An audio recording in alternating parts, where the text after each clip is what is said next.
The rain in Marseille was a greasy film, clinging to everything.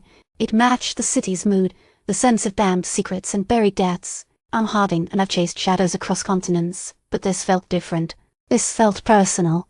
The St. Christopher had deposited me onto a dock teeming with longshoremen and the scent of brine and decay. The collector was dead, a neat hole in his chest courtesy of someone who wanted him silenced. His final words, delivered in a dry rasp, were about Arthur Monroe, about handling some business. Business that now had me staring at a rain-streaked photograph in my cheap hotel room. The photo showed Arthur, younger, with a different kind of smile. The back held a single handwritten note, St. Petersburg. To Marco's daughter, Isabella, had been surprisingly helpful, in her own way. Driven by a quiet rage, 'tis then piecing together her father's life, revealing the twisted connections between the antiquities ring, the missing Arthur Monroe, and Leela, or rather, Anastasia Volkov. She's a ghost, Isabella had said, her voice barely a whisper. She changes. They all do. Anastasia. It fit. A Russian name imbued with the icy elegance of a predator. The woman I'm hunting isn't Leela Monroe, she's a phantom, a carefully constructed illusion. My contact, Jean-Pierre, hadn't made it past the docks. A single bullet, clean and efficient. I suspect a message more than an accident. I checked my reflection in the cracked mirror. The two cracked ribs still throbbed, the constant reminder of my last encounter with Bruno. He was good too, good, and Leela, or Anastasia, clearly values loyalty. The apartment was sparse, furnished with a calculated anonymity. Anastasia had left a note, pinned to the door with a silver letter opener. Monsieur Harding, it read in elegant script. I believe we have much to discuss. Tomorrow, noon. Cairo Imports. Cairo Imports. The name itself was a lie. The building wasn't a trading house. It was a shell, a blank canvas for Anastasia's next act. I had a feeling that she knew I was coming. She always did. The rain intensified, drumming against the windowpane like a frantic warning. I opened a bottle of cheap brandy, the better scent a poor substitute for the truth. The photograph of Arthur stared back at me, his smile a mocking echo of the danger ahead. I needed to know what business Arthur was handling. I suspected it had everything to do with why the collector was dead, why Jean-Pierre was silenced, and why I was standing in a room reeking of deception. The next morning, the rain hadn't let up. Cairo Imports was a drab, unremarkable building, its windows dark and forbidding.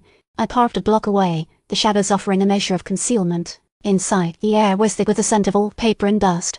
A single woman stood behind a mahogany desk, her face obscured by shadow. Monsieur Harding, she said, her voice smooth and melodious. I was expecting you. She stepped into the light. It wasn't Anastasia. It was a young man, no older than 20, with nervous eyes and a twitching hand. Mademoiselle Volkov sends her regrets, he said, swallowing hard. She is indisposed. He held out a small, velvet pouch. She asked me to give you this. I took the pouch. Inside, nestled on a bed of silk, was a single antique key. What does it open? I asked, my voice low. She said it opens the truth, he replied, his voice barely a whisper. He looked terrified. I could practically smell the fear radiating from him. Where is she? He shook his head frantically. I don't know, I swear. Then a voice behind me, silken thread of menace. You shouldn't trust him, Monsieur Harding. I turned to see a woman emerge from the shadows. It was Bruno. This time he wasn't silent. He's just a pawn, Bruno said, his voice a low growl. She uses people. It's what she does. He nodded towards a door at the back of the building. She's waiting for you. I hesitated. He was leading me into a trap. I knew that. But the key in my pocket, the promise of the truth, was too tempting to ignore. I walked towards the door. The rain a relentless curtain behind me. Bruno didn't follow. The door opened onto a small, opulent room. In the center stood a woman, tall, elegant, with eyes as cold as the Russian winter. It was Anastasia Volkov. So you found my little gift, she said, a faint smile playing on her lips. Tell me, Monsieur Harding, did you enjoy the game? I didn't answer. I looked past her, to the far wall. Behind her, displayed in a glass case, was a collection of ancient artifacts, and among them a single, unassuming hieroglyphic locket, the Amulet of Thoth. You knew, I said, my voice flat. You knew I would find it. Of course, she replied, her smile widening. Predictable, Monsieur Harding. But tell me, do you understand what it means? I didn't.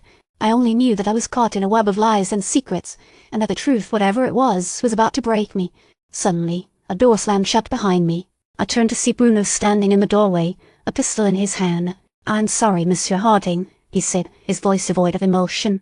But she insists. Anastasia Volkov laughed. It was a sound that would haunt my nightmares.